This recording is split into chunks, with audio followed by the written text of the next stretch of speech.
at least I have a TV show.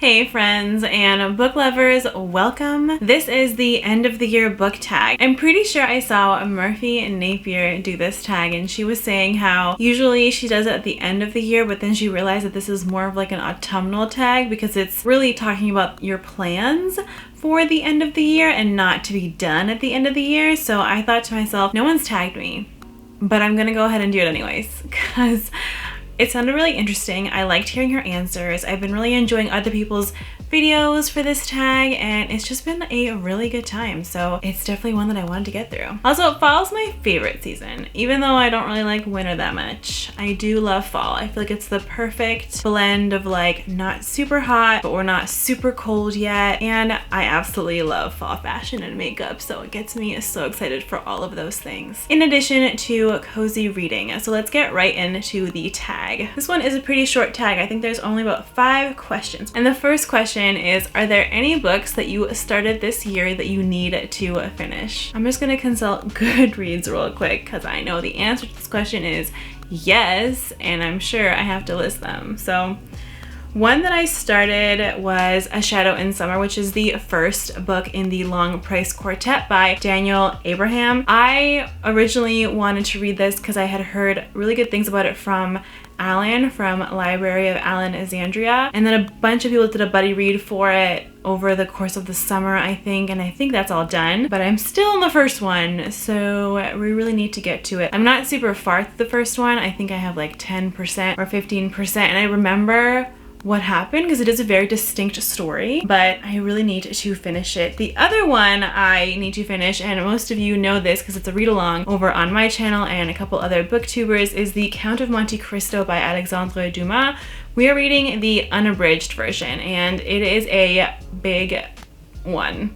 Just a big one. It's a chunker, and I think I'm like 60% of the way through, maybe 50% of the way through, and I need to finish it this month. So that's probably not gonna happen. I'll probably need like another few weeks to finish it, but it'll be part of my November wrap up is what I'm predicting right now. Other than that, there are definitely series I want to finish. So I did put a series I want to finish by the end of the year video up on my channel, and I'll link that up above or down below. So if you guys are interested in watching what series I'm trying to finish in the next 2.5 months, you can go ahead and watch that video. The second question is, do you have an autumnal book to transition you into the end of the year? And so I don't per se have a list of books that I read in the fall or a list of books that I read per season, though I will say I tend to read kind of like heavier, darker, more witchy books in the fall just because that goes with the atmosphere of like the fall in general, and so I usually gravitate towards books like that. My atmosphere kind of tends to change because I'm like always wrapped up in a blanket with tea or coffee, and I just want to lie in bed and read books and watch like the leaves change color and the sun set because it's just so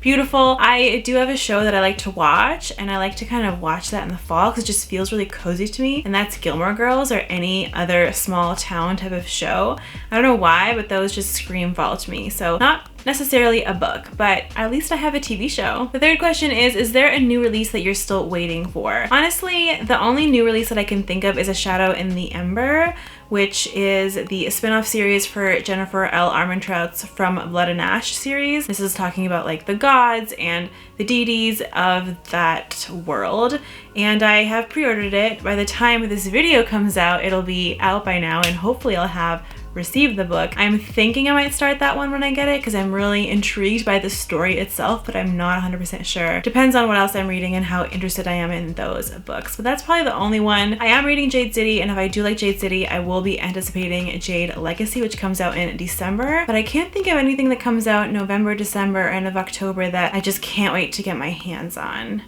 I know I pre-ordered some, but I think that's it. And then number 4 is, what are the 3 books that you want to read before the end of the year? I'm definitely going to be finishing off the Mistborn Era 1 series, so definitely Hero of Ages is on that list, which I'm hoping to get to in November. Then Ninth House is one that I really want to read. And then of course I do want to finish A Shadow in Summer by Daniel Abraham because I want to at least get the first one done. I hear the second one is even better, but I would love to just finish off that first one, especially since I started it this year, so it'd be nice to just finish the year off with a book that I started and continue with the rest of the series. Number 5 is there a book that could shock you and become one of your favorites? And I mean, yes, of course. I don't read books that I think I'll dislike, and I don't hold off reading books that I think I'll love until the next year starts, just because we're nearing the end of the year. I think that I could fall in love with Hero of Ages. I've heard really good things about Jade City. I've also heard mixed things, but mostly good things about Ninth House. So all of those books,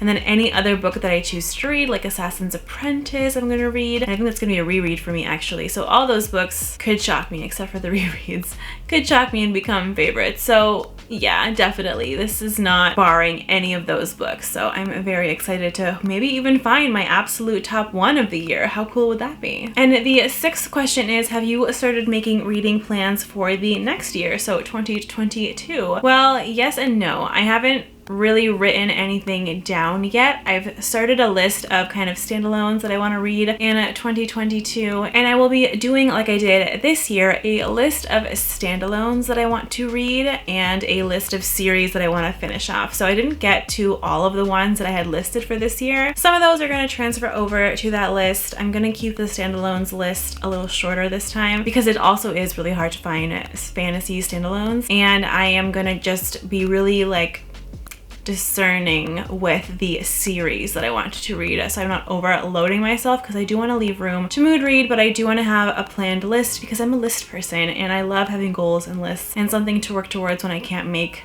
a decision. So like I said, for this tag, I wasn't tagged myself, but if you want to do it, I tag you, go ahead and do it. It's a really fun tag. You should do it now before the year actually ends, so you can talk about what you're thinking of doing, what your plans are, and all of that jazz. And I can't wait to watch your end of the year tag videos as well. If you like this video, click on that like button. That really does help me out. And if you like this content and you want to see more, don't hesitate to subscribe.